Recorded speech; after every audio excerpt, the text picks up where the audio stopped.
Bab 591.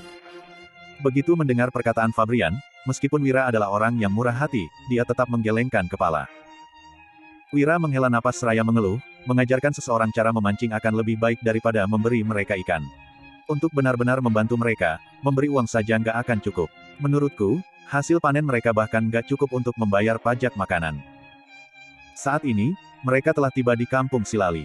Sejumlah besar orang dan kuda mereka tentunya menarik perhatian penduduk Kampung Silali. Begitu Tuan Tanah Besar di Kabupaten Tanoko, Bejo Silali, mendengar berita tersebut, dia segera datang untuk menyambut mereka. Aku adalah Tuan Tanah Kampung Silali, Bejo Silali.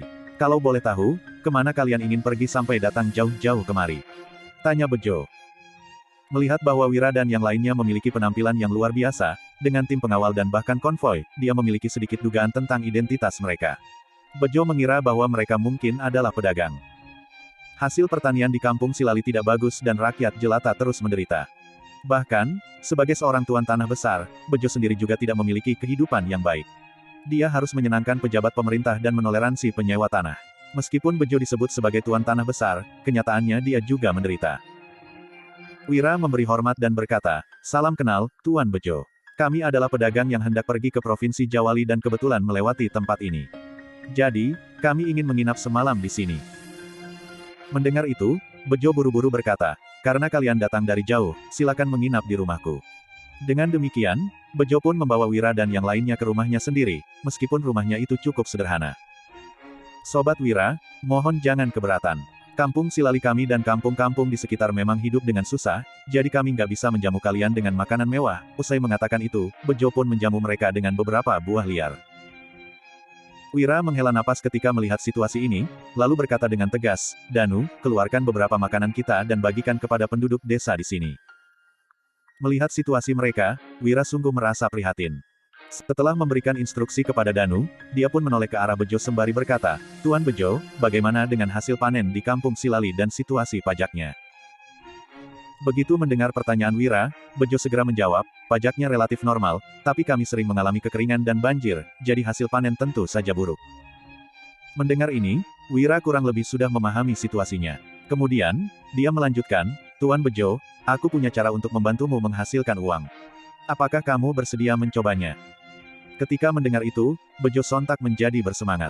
Dia buru-buru bertanya, "Sobat Wira, apakah kamu punya cara? Aku ingin mendengar detailnya." Kemudian, Wira mengeluarkan kertas dan pena. Dia menulis beberapa bahan yang diperlukan dan memberikannya kepada Bejo. "Kalian bisa membeli bahan sesuai dengan apa yang tercantum di sini. Aku akan menomboki uangnya dulu.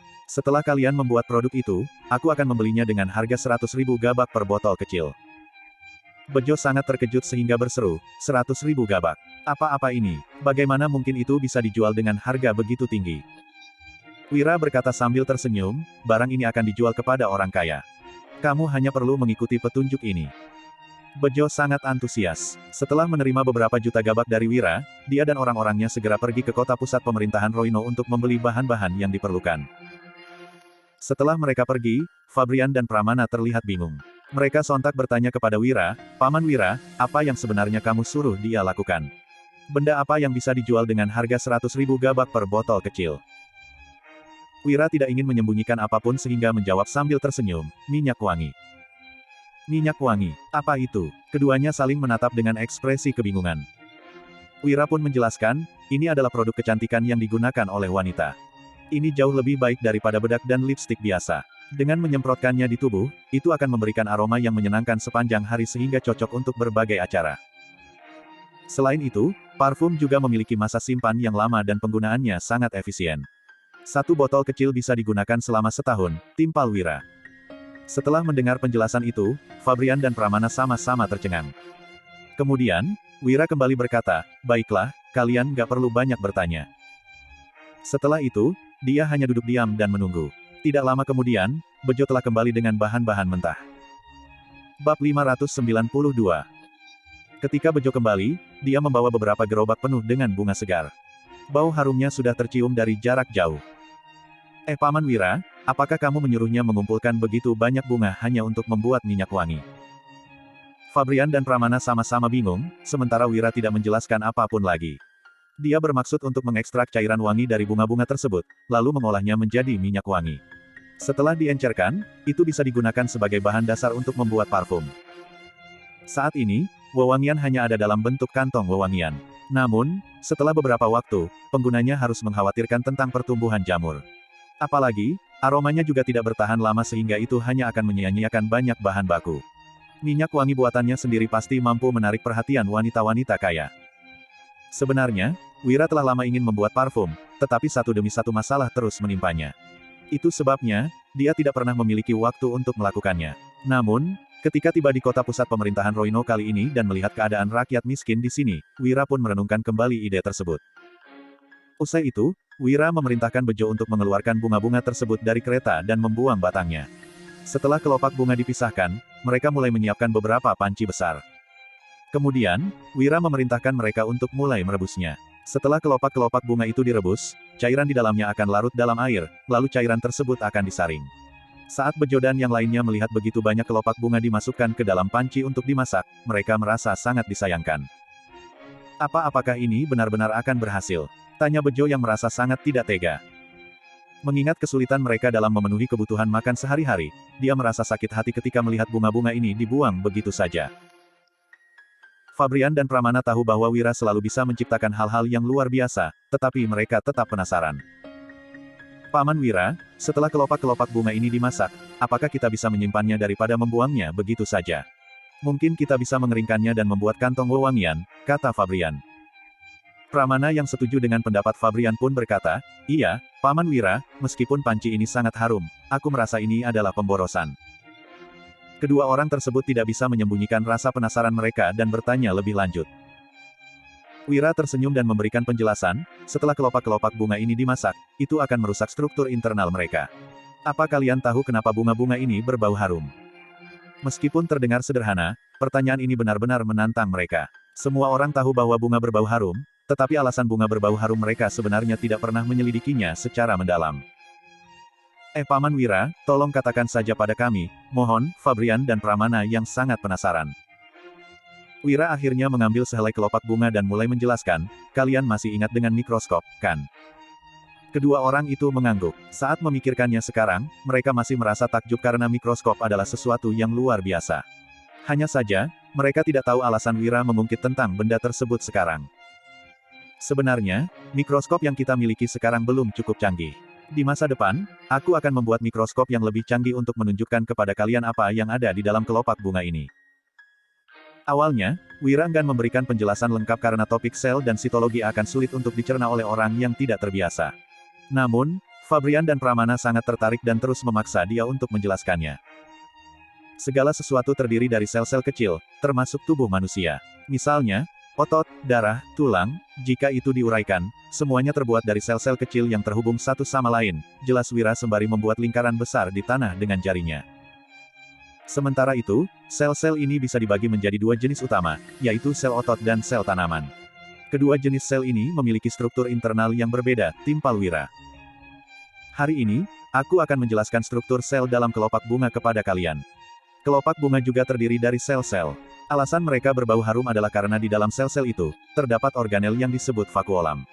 Kalian bisa membayangkan itu sebagai tangki air yang diisi dengan cairan. Alasan bunga bisa berbau harum adalah karena mengandung cairan wangi di dalamnya. Wira tidak ingin menjelaskan terlalu mendalam.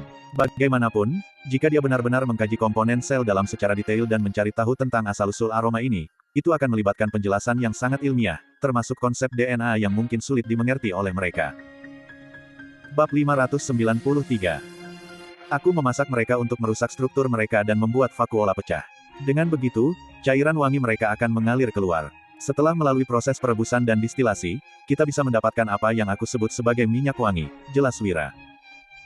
Setelah mendengarkan penjelasan Wira, meskipun memahami maksudnya, Fabrian dan Pramana tetap tercengang. Wah, ternyata kita semua terbuat dari sel-sel, selain itu, vakuola benar-benar luar biasa. Wira menjelaskan sembari menggambar di tanah. Hal ini membuat kedua orang itu sangat kagum. Sementara itu, Bejo sama sekali tidak dapat memahami perkataan Wira. Dia tidak mengerti istilah-istilah seperti sel, distilasi, ataupun vakuola. Apa yang dia tahu sekarang hanyalah ada banyak bunga yang telah dimasak. Bejo merasa itu sangat disayangkan. Sekarang, kelopak-kelopak bunga ini nggak memiliki kegunaan lagi dan cairan wanginya sudah diekstrak. Kita hanya perlu menunggu beberapa saat hingga proses distilasi selesai, jelas Wira.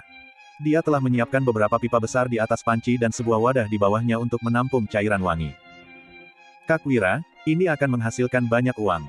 Dengan banyaknya air seperti ini, kita bisa mendapatkan puluhan juta gabak. Kata Fabrian dengan sangat antusias. Sebab, aroma yang muncul sekarang sangat kuat, bahkan lebih kuat dari bunga segar barusan. Wira membantah dengan berkata, bagaimana mungkin, panci besar ini mungkin hanya akan menghasilkan beberapa botol kecil saja. Perkataan Wira lagi-lagi membuat mereka terkejut. Beberapa botol sesedikit itu? Tanya Fabrian. Wira hanya tersenyum tanpa banyak menjelaskan. Beberapa jam kemudian, setelah air di dalam panci-panci besar itu menguap, mereka hanya mendapatkan 2 wadah cairan wangi. Ini terlalu sedikit, keluh Bejo yang hampir menangis. Bunga-bunga ini telah menghabiskan jutaan gabak. Akan tetapi, cairan di kedua ember ini tak akan mungkin bisa dijual dengan harga jutaan gabak. Kemudian, Wira meminta Bejo untuk mengeluarkan botol kecil yang baru saja dibeli. Setelah menuangkan beberapa tetes cairan wangi ke dalamnya, Wira kembali berkata, setelah menuangkan 2 atau 3 tetes cairan wangi ke dalam botol kecil ini, isilah dengan air. 1 botol kecil ini bisa dijual dengan harga 100.000 gabak. Wira mengisi botol kecil itu dengan cairan wangi sebagai contoh. Isinya tidak banyak, mungkin hanya sekitar 60 ml, 100.000 gabak. Paman Wira, apakah maksudmu setelah menambahkan beberapa tetes cairan wangi dan air ke dalam botol, itu bisa dijual seharga 100.000 gabak? Tanya Fabrian. Mereka benar-benar terkejut. Setelah dihitung-hitung, mereka dapat menghasilkan ratusan botol dari 2 ember besar yang mereka punya sekarang. Itu artinya, mereka bisa menghasilkan 10 juta gabak. Wita berkata sambil tersenyum, 100.000 gabak adalah harga beli dariku. Kalau harga penjualan, itu tergantung kepada siapa kamu menjualnya. Kak Bejo, sekarang kamu bisa segera menyiapkan kereta untuk mengangkutnya. Setelah mengurangi biaya bahan baku, aku akan membayarmu 8 juta gabak, kata Wira sembari langsung memberikan 8 juta gabak kepada Bejo. Hal ini sungguh membuat Bejo kaget. Mereka hanya menghabiskan sekitar lebih dari 1 juta gabak untuk bunga-bunga ini dan bahan lainnya, tetapi dengan memasak dan mengolahnya, sekarang mereka bisa mendapatkan 8 juta gabak. Ini adalah keuntungan yang sangat besar. Bejo hampir tidak bisa mempercayainya. Wira lagi-lagi memberi peringatan, kamu sudah melihat proses pembuatannya, tapi jangan pernah menyebarkannya ke orang lain, ya. Setelah itu, Bejo baru tersadar kembali dan buru-buru mengangguk sembari berkata, jangan khawatir, Sobat Wira, aku nggak akan pernah memberitahu hal ini kepada siapapun. Bab 594. Setelah tinggal sehari di sini, Wira pun melanjutkan perjalanannya bersama rombongan. Jarak antara kota pusat pemerintahan Roino dan Provinsi Jawali tidak begitu jauh, Wira dan rombongannya segera memasuki Provinsi Jawali dengan gagah. Namun, tak lama setelah mereka memasuki provinsi, seseorang telah mendapatkan kabar tentangnya. Pada saat ini, di sebuah rumah di Provinsi Jawali, Farel tengah memegang sepucuk surat sambil menyunggingkan senyuman, lalu berkata, cepat sekali, mereka bisa-bisanya sudah datang. Apakah dia benar-benar datang? Tanya seorang gadis berpakaian ungu di sebelahnya dengan terkejut. Farel menjawab sambil mengangguk, dia sudah masuk ke kota. Gak disangka, Wira ini benar-benar romantis, dia sungguh datang ke sini untuk menjemput istrinya. Gadis berpakaian ungu itu meledeknya dengan gembira, jadi, rencanamu sepertinya akan gagal, ya. Farel mengerucutkan bibirnya sambil berkata, semua pria itu sama saja, apalagi dia terkenal sebagai pria hidung belangem. Gak peduli bagaimanapun dia berpura-pura, itu gak ada gunanya. Aku sudah menyiapkan hadiah pertemuan untuknya, aku yakin dia akan menyukainya. Gadis berpakaian ungu itu mendengus, lalu berkata, menurutku, hadiah yang kamu siapkan gak akan membuatnya terkesan. Kalau kamu menjadikan dirimu sebagai hadiah, mungkin itu akan lebih efektif. Farel segera mengulurkan tangannya dan menepuk pantat gadis berpakaian ungu itu. Kemudian, dia melontarkan kata-kata untuk membuat gadis itu kesal, hei, sudah berapa kali kukatakan padamu, aku sama sekali nggak tertarik dengan pria, tapi memberikanmu kepadanya mungkin bisa efektif juga. Gadis berpakaian ungu itu memelototi Farel sembari berseru, apa kamu berani? Sikapnya membuat Farel tersenyum makin bahagia. Kemudian, pria itu menutup kipas lipatnya dan berkata sambil tersenyum, karena teman lama datang, mari kita pergi bertemu dengannya. Wira melihat sekeliling dan merasa terkesan, lalu dia berkata, apakah ini adalah Provinsi Jawali? Kota memang berbeda, sama sekali nggak bisa dibandingkan dengan desa. Dibandingkan dengan kota pusat pemerintahan Roino dan bahkan Ngarai Naga Biru, daerah ini jelas lebih makmur. Baiklah, mari kita membeli sebuah rumah. Kita mungkin akan tinggal di Provinsi Jawali untuk waktu yang lama kali ini, ucap Wira. Dia ingin mengembangkan bisnisnya di Provinsi Jawali sehingga akan tinggal di sini untuk beberapa waktu. Apalagi, dia juga akan menjemput istrinya. Tidak mungkin dia tinggal bersama istrinya di rumah keluarga Linardi, bukan? Kalaupun istrinya setuju, Wira juga tidak akan bersedia. Keluarga Linardi selalu meremehkannya selama ini. Dia benar-benar tidak ingin tinggal di sana. Uhuk Paman Wira, aku memiliki beberapa teman di Provinsi Jawali. Aku ingin mengunjungi mereka dulu, ucap Fabrian sambil terkekeh-kekeh, namun, ekspresi liciknya juga membuat Wira tersenyum. Kemudian, Wira pun melirik Pramana sembari berkata, benarkah? Oke, Pramana, tolong temani Fabrian, iya. Oh iya, Kak Putro mengatakan bahwa aku nggak boleh membiarkannya pergi ke bordil. Dia bahkan ingin menjemput gadis di sana pulang. Kalau dia mencoba pergi ke bordil, pastikan untuk menghentikannya. Kalau sampai Kak Putro marah, aku benar-benar nggak bisa berbuat apapun. Wira mengalihkan pandangannya ke Fabrian. Dia tentu tidak boleh melupakan masalah orang ini. Putro telah memberinya peringatan dengan sangat jelas. Baiklah, ucap Pramana sambil tertawa. Sementara itu, Fabrian merasa sangat malu karena upayanya tertangkap basah. Ini adalah momen yang sangat memalukan baginya. Oke, aku juga akan menyelesaikan urusanku sekarang. Usai berkata demikian, Wira menyuruh Danu untuk membawa beberapa barang, seperti permen kristal, gelas kaca, dan bahkan beberapa botol parfum. Dia berniat mengunjungi rumah keluarga Linardi. Begitu memikirkan istrinya, Wulan, hati Wira pun berdebar. Entah apakah gadis itu merindukannya atau tidak. Selain itu, dia juga harus mengurus masalah Dian. Wulan adalah istrinya, meskipun Wira menyukai Dian, dia tetap harus meminta izin istrinya untuk hal semacam ini. Setelah semuanya siap, Wira akhirnya pergi ke rumah keluarga Linardi bersama Danu, dengan membawa barang-barang yang telah dipersiapkan. Keluarga Linardi adalah keluarga terpandang di Provinsi Jawali. Mereka memiliki kekuasaan politik di sini. Itu sebabnya, ketika Wira tiba di sana, dia segera menyerahkan surat kunjungan. Bab 595. Wira berucap, aku datang dari Dusun Darmadi untuk menjemput istriku. Pengawal yang menjaga pintu melirik Wira sekilas dengan sikap arogan. Orang rendahan dari Dusun Darmadi ini berani mendatangi kediaman keluarga Linardi. Wira memang merupakan menantu keluarga Linardi, tetapi keluarga Linardi tidak pernah mengakui status Wira. Hanya saja, pengawal ini tidak mengatakan apapun. Dia langsung menutup pintu, lalu masuk untuk melapor. Wira benar-benar datang. Dasar pria brengsek, ujar Melati yang kesal. Setelah berpikir sejenak, dia langsung berkata, Jauhar, usir saja dia. Jauhar terus menunggu perintah dari Melati. Dia langsung menyahut setelah mendengar ucapan Melati, oke, Nona Melati, aku akan mengusir pecundang itu. Kemudian, Jauhar langsung berjalan ke pintu masuk kediaman, lalu berucap, kamu Wira, ya. Aku pengurus keluarga Linardi, namaku Jauhar. Wira tertegun. Sepertinya, keluarga Linardi tidak mendisiplinkan bawahannya dengan baik. Bahkan, seorang pengurus rumah berani menyapa Wira langsung dengan sebutan nama. Meskipun tidak diakui di keluarga Linardi, setidaknya pengurus ini harus memanggil Wira dengan sebutan, Tuan. Benar, aku memang Wira, sahut Wira. Dia menarik napas dalam-dalam dan tidak berkata apa-apa lagi. Jauhar menimpali sambil merapikan lengan bajunya, kalau mau aku menyerahkan surat kunjungan, nggak masalah. Tapi, aturannya. Maksud perkataan Jauhar sudah jelas. Wira mengernyit dan raut wajahnya menjadi masam. Apa maksud orang ini? Beraninya pengurus rumah ini menindas Wira. Keluarga Linardi termasuk keluarga bermartabat. Aku nggak menyangka keluarga Linardi juga berbuat kotor seperti ini, ucap Wira. Jauhar seketika merasa kesal dan membentak, apa maksudmu? Kamu hanya pecundang yang datang dari desa, beraninya kamu marah-marah di depan kediaman keluarga Linardi. Kamu cari mati, iya. Selain itu, kamu pergi saja. Kamu nggak boleh menjemput Nona Wulan, kelak kamu nggak usah datang lagi. Lanjut Jauhar. Jauhar mendengus. Awalnya, dia berniat membuat Wira mundur sendiri, siapa sangka, ternyata Wira begitu tidak tahu diri. Oh, ya, ucap Wira. Dia melirik Danu sekilas, lalu Danu yang memahami maksud Wira segera maju dan memukul Jauhar hingga terjatuh ke lantai. Ark, beraninya kamu memukulku. Aku ini pengurus keluarga Linardi. Kalau kamu memukulku, berarti kamu sudah mempermalukan keluarga Linardi. Aku mau mengadu kepada Tuan Opal. Teriak Jauhar. Sementara itu, Wira mencibir dan malas memedulikan Jauhar.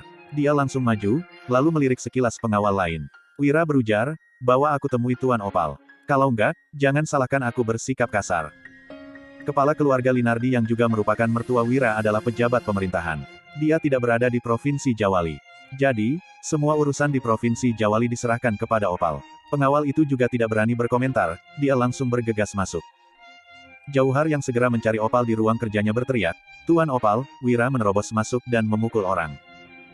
Opal terkejut begitu mendengar teriakan Jauhar. Dia berkata, Wira sudah datang.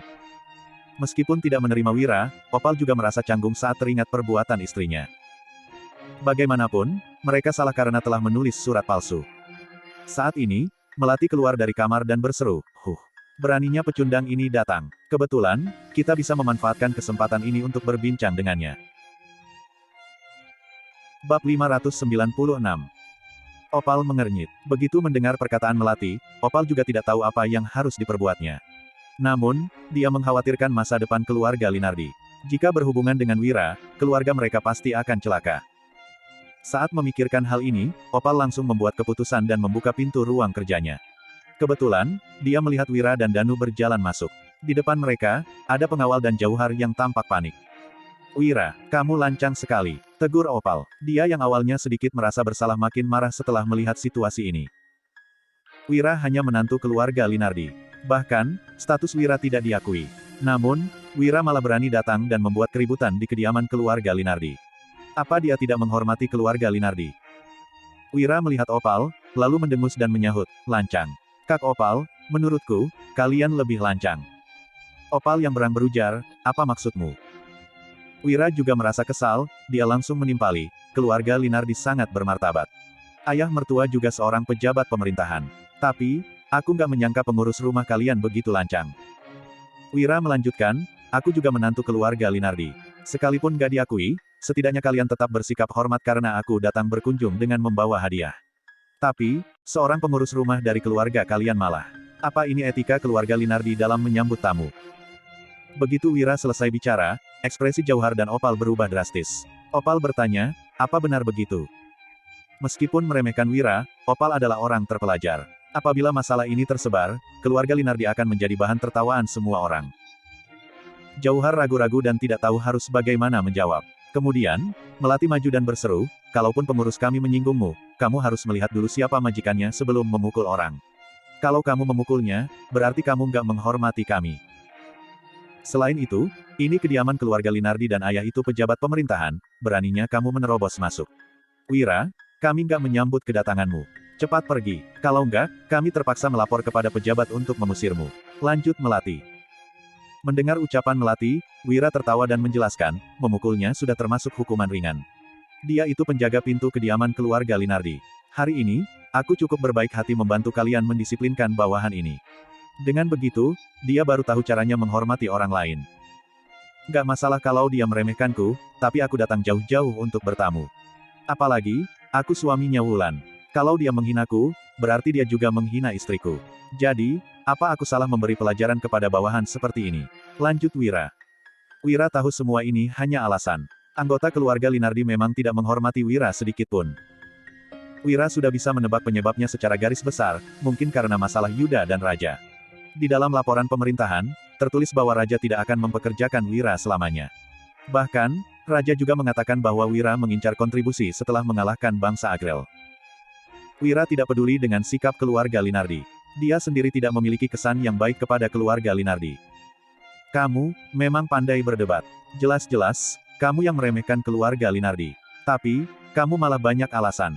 Sebenarnya, apa tujuanmu datang ke sini hari ini? Ucap Melati. Melati tidak ingin bertele-tele lagi. Opal yang berada di samping menarik napas dalam-dalam dan memandang Wira. Wira langsung memberitahukan tujuannya tanpa basa-basi lagi, aku datang menjemput istriku. Opal sudah menebak tujuan Wira sejak awal. Dia merasa ragu, bagaimana ini? Apa dirinya harus melarang Wira membawa pergi Wulan? Walaupun berpikiran seperti ini, Opal tetap berkata, jangan harap kamu bisa menjemput Wulan. Adikku akan menikah dengan orang lain. Nanti, aku akan mengutus orang untuk mengantarkan surat perceraian kepadamu. Melati tertawa sinis. Sementara itu, Wira menyipitkan matanya. Sebelum datang, dia sudah menerima surat. Wira yakin Wulan tidak akan berbuat seperti ini. Dulu, Wulan bahkan tidak meninggalkan Wira, padahal Wira tidak memperlakukan Wulan dengan baik. Jadi, mana mungkin sekarang Wulan mau menikah dengan orang lain? Pasti ada yang tidak beres. Bab 597. Wira berujar, bercerai atau enggak, itu urusanku dengan Wulan. Aku mau bertemu Wulan. Jika Wira bertemu istrinya, semua masalah bisa diselesaikan. Tidak ada gunanya banyak bicara. Atas dasar apa kamu bertemu Wulan? Apa kamu berhak bertemu dengannya? Wulan akan dinikahkan dengan anak gubernur. Kelak, Kamu dan Wulan gak akan bertemu lagi, ucap Melati dengan sinis. Wira tahu keluarga Linardi berniat menahan Wulan secara paksa. Wira diam-diam mencibir dan tidak berkomentar lagi. Wira berkata, kalau keluarga Linardi nggak menyambutku, aku juga nggak akan memaksa lagi. Selesai bicara, Wira langsung pergi. Ini adalah keluarga istrinya, jadi Wira tidak ingin bersikap keterlaluan. Kalau mereka adalah orang lain, Wira pasti tidak akan melepaskan mereka begitu saja. Selain itu, Wira juga percaya istrinya tidak akan meninggalkan dirinya apapun yang terjadi. Kalau dia datang lagi, jangan singgung dia. Bilang saja keluarga Linardi nggak menyambutnya, pesan Melati. Dia menggandeng Opal yang gelisah masuk ke ruang kerja. Apa kita sudah membuat keputusan yang benar? Tanya Opal yang khawatir. Dia memang meremehkan Wira, tetapi hatinya juga tergerak saat melihat Wira datang jauh-jauh untuk mencari Wulan. Namun, saat mempertimbangkan masa depan keluarga Linardi, Opal menjadi bimbang. Melati berucap, kamu ini nggak realistis. Sekarang Raja nggak mendukung faksi penasihat kiri, sedangkan Yuda dan Wira ada di kubu yang sama dengan penasihat kiri. Kalau menyinggung Raja, semua anggota keluarga Linardi akan menjadi rakyat biasa. Saat itu, nggak ada gunanya lagi kamu menyesal. Opal mengangguk setelah mendengar ucapan Melati. Dia berkata, oke, aku akan dengar saran kamu. Melati melanjutkan perkataannya ketika teringat sesuatu, selain itu, awasi Wira dengan ketat. Dia sudah berubah, dulu dia begitu penakut. Sekarang dia sudah hebat, jadi lebih baik awasi dia supaya nggak merusak rencana kita. Opal mengiyakannya dan tidak berbicara lagi. Setelah meninggalkan kediaman keluarga Linardi, Danu berujar dengan marah, Kak Wira, keluarga Linardi jelas-jelas nggak mengizinkan Kak Wulan bertemu denganmu. Mereka pasti punya rencana lain. Bahkan, aku rasa mereka memaksa Kak Wulan menikah dengan anak gubernur. Belakangan ini, Danu selalu mengikuti Wira. Jadi, dia menjadi makin pintar sehingga bisa langsung membaca situasinya. Tentu saja, Wira juga tahu mengenai hal ini. Namun, sekarang dia tidak berdaya karena tidak bisa bersikap keterlaluan dalam masalah ini. Masalah ini harus direncanakan lagi, yang penting aku bisa bertemu Wulan, kata Wira. Wira mempertimbangkannya sesaat, lalu berbisik kepada Danu, begini. Danu langsung tersenyum begitu mendengar rencana Wira. Dia menyahut, aku paham, Kak Wira. Kemudian, Danu pun pergi bersiap-siap, sedangkan Wira kembali ke tempat tinggalnya. Begitu pulang, Mandra langsung melapor, Kak Wira, ada pria dan wanita yang datang. Mereka bilang mereka temanmu, sekarang mereka ada di ruang tamu. Wira tertegun sejenak, temannya. Dia tidak mempunyai banyak teman di Provinsi Jawali. Jangan-jangan. Wira kira-kira sudah bisa menebak identitas kedua orang itu. Dia berjalan ke ruang tamu, lalu tersenyum saat melihat pria berpakaian putih dan wanita cantik berpakaian ungu itu. Wira berujar, ternyata Tuan Farel datang. Akhirnya, kita berjumpa lagi. Bab 598. Wira mengamati Farel dengan saksama. Kalau bukan karena Yuda mengatakan bahwa Farel seorang wanita, Wira juga tidak akan menyadarinya. Teknik mengubah wajah Farel memang agak sederhana, tetapi harus diakui bahwa hasilnya sangat sempurna. Satu-satunya yang mencurigakan hanya, kulitnya sangat putih dan mulus, hanya karakteristik ini yang membuatnya tidak terlihat seperti seorang pria. Pantas saja, Yuda bisa membiarkan gadis berpakaian ungu yang disukainya bersama dengan Farel. Yuda bahkan tidak marah. Wira sudah bisa menebaknya. Namun, dia benar-benar tidak memahami pemikiran mereka. Wira yang merasa tidak berdaya mendesah. Kemudian, pun memberi hormat kepada Farel. Tuan Wahyudi, aku datang sendiri tanpa diundang, kamu nggak marah, kan? Kata Farel. Dia menutup kipas di tangannya, lalu memberi hormat kepada Wira. Sikap Farel terlihat sangat sopan. Mana mungkin aku marah? Kita ini teman, sahut Wira sembari melambaikan tangan. Dia sama sekali tidak peduli. Terakhir kali, Farel dan gadis berpakaian tiba-tiba datang untuk merekrut Wira. Kali ini, Wira datang ke Provinsi Jawali, jadi Farel pasti akan muncul. Wira sudah bisa menebaknya. Kalau kita memang berteman, seharusnya nggak keterlaluan kalau aku bicara jujur, kan? Tanya Farel sambil tersenyum. Sikapnya memang terlihat tulus. Wira menjawab, tentu saja. Terakhir kali, obrolan kita cukup menyenangkan. Dia tidak lupa bahwa Farel pernah berniat merekrutnya. Farel bahkan menganalisis situasi pemerintahan. Sekarang, situasinya memang mirip dengan analisis Farel. Saat ini, Raja selalu memperhitungkan keuntungan dan kerugian, dia sama sekali tidak bersungguh-sungguh dalam memerintah negara ini. Raja mengira hanya dengan mengandalkan kekuasaannya dia bisa memakmurkan negara. Namun, dia malah kehilangan kepercayaan orang sehingga situasi pemerintahan menjadi kacau. Selain itu, masalah pertengkaran Yuda dan Raja membuat faksi penasihat kiri terpengaruh lagi. Wira yang sama sekali tidak berhubungan dengan penasihat kiri pun dianggap sebagai musuh oleh faksi penasihat kanan. Jadi, kondisi Wira sangat berbahaya. Beberapa hari yang lalu, Raja sudah memberikan jawaban dalam dekretnya. Kali ini, sebenarnya Wira agak terkejut dengan kedatangan Farel. Dia mengabaikan tekanan dari pemerintahan dan ingin merekrut Wira. Pada saat yang sama, Wira benar-benar kaget dengan ambisi keluarga Barus yang ingin melakukan hal besar. Namun, Wira tidak mempunyai cita-cita sebesar itu. Dia hanya ingin menjadi orang kaya yang hidup bebas. Tuan Wira, dekret Raja saat ini benar-benar nggak masuk akal. Dia nggak menghargai bakat Tuan, aku juga ikut merasa sedih, kata Farel. Dia sudah menunjukkan sikapnya. Ketika meninggalkan dusun Darmadi terakhir kali, Farel memberitahu gadis berpakaian ungu bahwa dia sedang menunggu dua kesempatan. Kesempatan pertama adalah menunggu Wira menyelesaikan masalah istrinya. Dengan demikian, Farel punya 50% kesempatan untuk merekrut Wira. Kesempatan kedua adalah pemerintahan sudah sangat kecewa dengan Wira, sehingga tidak akan mempekerjakan Wira selamanya. Kesempatan ini juga membuat Farel yakin dia punya 50% kemungkinan untuk merekrut Wira. Jadi, sekarang Farel yakin dirinya bisa mengendalikan Wira dan merekrutnya ke keluarga Barus. Wira hanya mengetahui poin kedua dan tidak mengetahui pemikiran Farel yang pertama. Hanya saja, setelah mendengar ucapan Farel, Wira tersenyum dan berujar, "Nggak masalah. Aku hanya ingin hidup santai dan nggak ingin mengejar keuntungan. Aku cuma ingin menjalankan kehidupanku dengan tenang." Farel tersenyum begitu mendengar ucapan Wira. Dia sama sekali tidak mempercayai Wira. Mana mungkin orang yang sangat berbakat seperti ini hanya ingin menjadi rakyat biasa. Farel sangat memahami orang-orang hebat seperti ini. Mereka memiliki keinginan untuk menguasai dunia. Wira mengatakan bahwa dia tidak ingin mengejar keuntungan, tetapi Farel menganggap Wira sedang bercanda. Farel berniat untuk merekrut Wira. Sesudah mempertimbangkannya sejenak, Farel baru berkata, "Aku salut dengan pemikiranmu. Hari ini, aku datang bukan untuk urusan lain. Sebagai tuan rumah, aku hanya mau menyambut kedatanganmu. Semoga, kamu nggak menolaknya." Bab 599. Wira tersenyum sejenak. Dia sama sekali tidak menolak ajakan Farel karena merasa agak segan. Apalagi, Wira ingin memperluas bisnisnya ke Provinsi Jawali. Dengan bantuan keluarga Barus, Wira akan merasa jauh lebih leluasa untuk mencapai tujuannya. Ada 3 tempat terbaik di Provinsi Jawali, yaitu Restoran Karunia, Rumah Bordil Vion, dan Danau Jawali. Malam ini, aku akan mengadakan pesta di Danau Jawali. Aku sudah mengundang koki dari Restoran Karunia dan penyanyi dari Rumah Bordil Vion untuk menemani kita. Kita akan mengobrol dan minum bersama sambil menikmati pemandangan danau. Bagaimana menurutmu? Tanya Farel. Sebelum datang ke Provinsi Jawali, Wira telah mengetahui 3 tempat ini. Setiap orang yang datang ke 3 tempat ini akan merasa betah dan tidak ingin pulang. Hidangan dari Restoran Karunia, penyanyi dari Rumah Bordil Vion, dan pemandangan Danau Jawali adalah kombinasi yang tidak tandingannya di dunia. Saat ini, Farel telah menyatukan ketiga tempat ini. Wira tentu saja merasa segan untuk menolaknya.